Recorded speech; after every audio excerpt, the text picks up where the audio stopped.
This is the first signature edition PP HDPE green helmet that we've ever made that is a dedicated signature edition Stormtrooper. That is mind-blowing. It's took 15 years to do a signature edition Stormtrooper helmet in the correct material.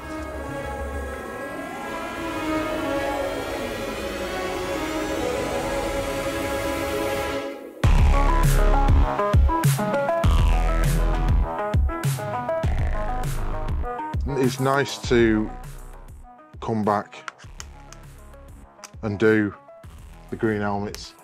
Nice to be building one of these again. They are very satisfying build.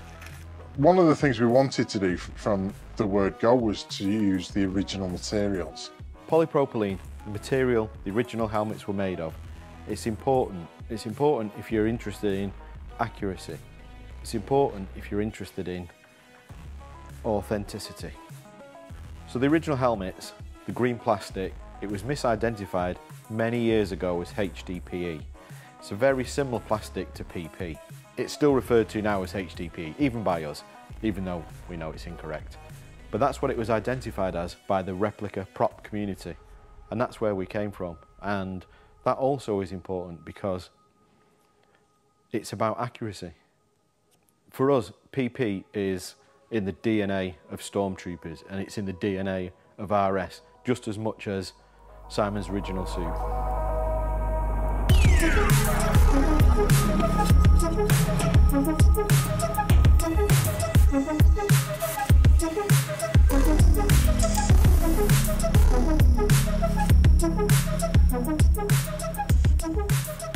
So we were looking for a long time for a supply on HDPE. And it was only when we started boiling down the facts and telling the supplier what we actually wanted it for that they were like, oh, actually, we've got the old guy here, used to be a rep in a certain area, he sold it to the production and it's not HDPE, it's polypropylene.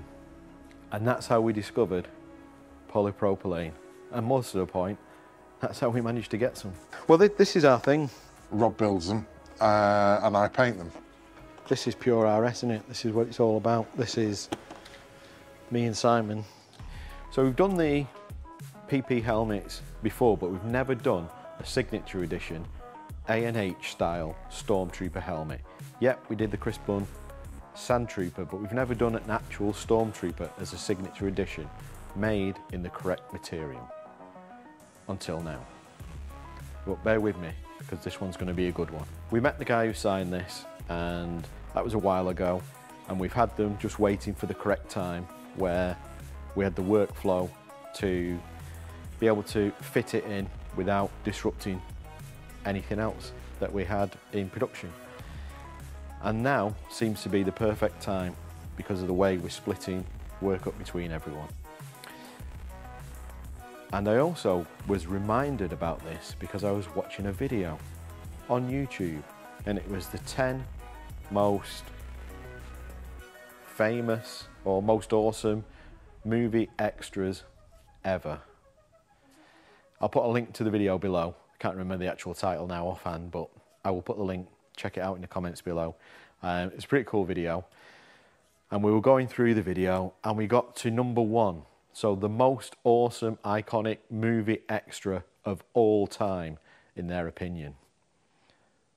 And it's our man. Number 1, the clumsy Stormtrooper, Star Wars A New Hope. And, of course, there was only ever going to be one extra in the number 1 spot, and that's the clumsy Stormtrooper who bumps his head on a door frame while entering the Death Star's control room in the original Star Wars. The scene has been a source of considerable amusement among fans over the last 4+ decades, many wondering how George Lucas could allow such a blatant gaffe to make it into the final cut of his movie. But it doesn't really matter why it's there, we're just so glad that it is there, because while the moment might only make the the Stormtroopers look even more useless, it is a textbook example of a happy accident that generated one of the funniest moments in blockbuster cinema history. Though many have claimed to be the extra in question, it appears that the real actor under the helmet was Laurie Good. As nobody called cut, he just assumed that the bump wasn't visible on camera, only to be surprised when he sat down to watch the film and saw that it was both on camera and also in the actual movie. So this will be a Laurie Good signature edition, banging the old polypropylene on the door helmet. Well, the story is banging in my head. I came in the morning and I upset stomach. I kept going to the loo, and I was put in shot by Jerry, the assistant, and I didn't want to be in shot. He said, "Oh, it won't take long." So I was in the shot and we rehearsed it a couple of times. Then we did about 4 takes, and then the assistant, it wasn't Jerry, I don't think, but one of the assistants said, "You're holding the guns in the wrong hands. You should hold them in the left hands." So we held the guns in the left hands, and then I banged my head because I'm walking along. And I think, "Oh, my stomach now!" Bang, and I'm shuffling along, and I'm waiting for someone to say "cut, cut." No one did. I thought, "Oh God."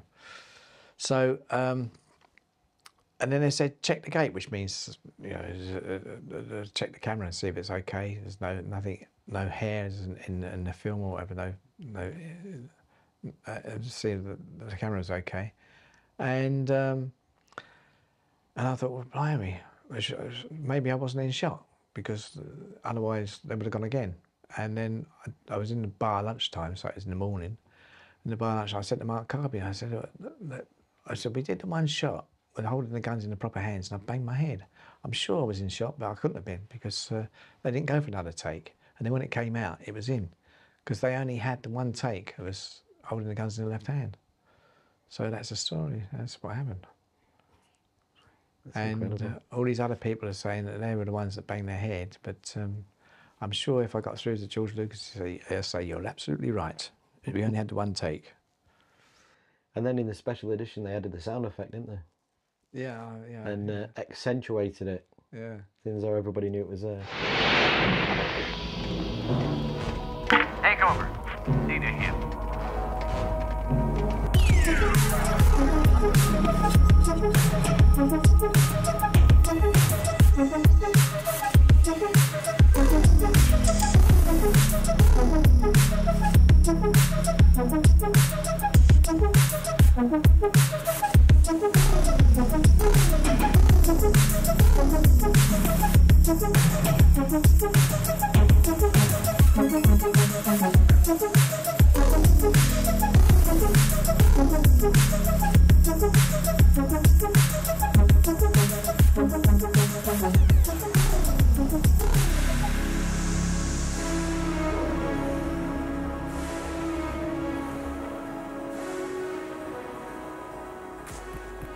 The Laurie Good Signature Edition helmet.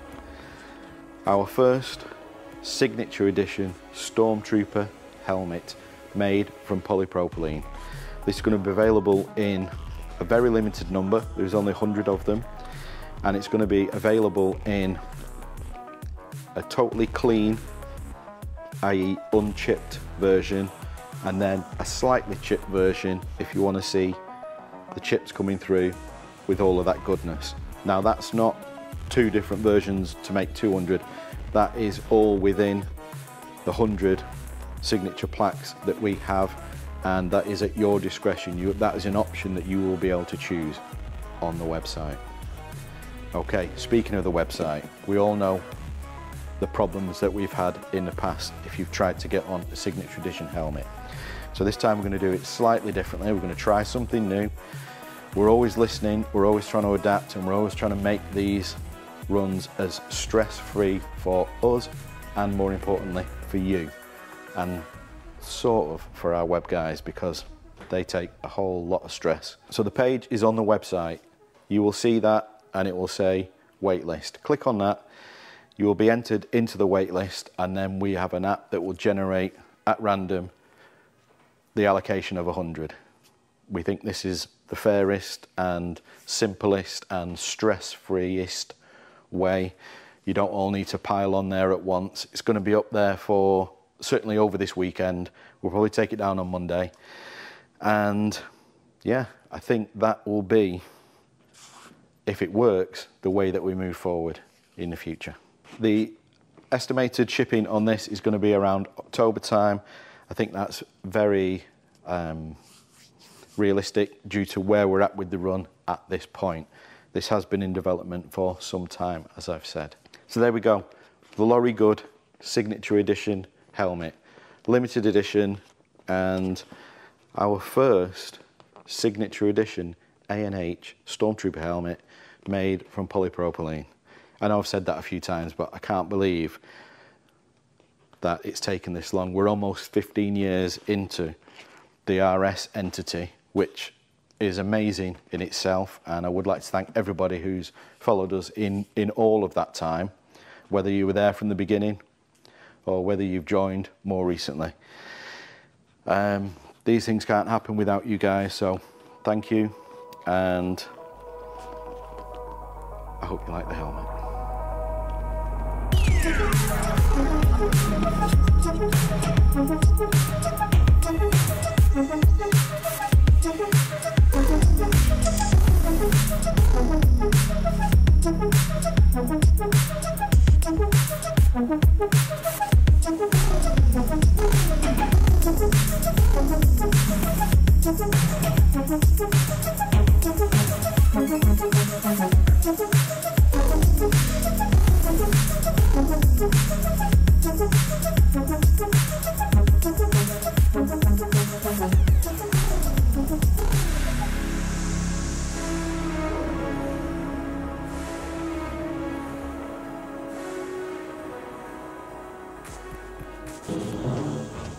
Take over.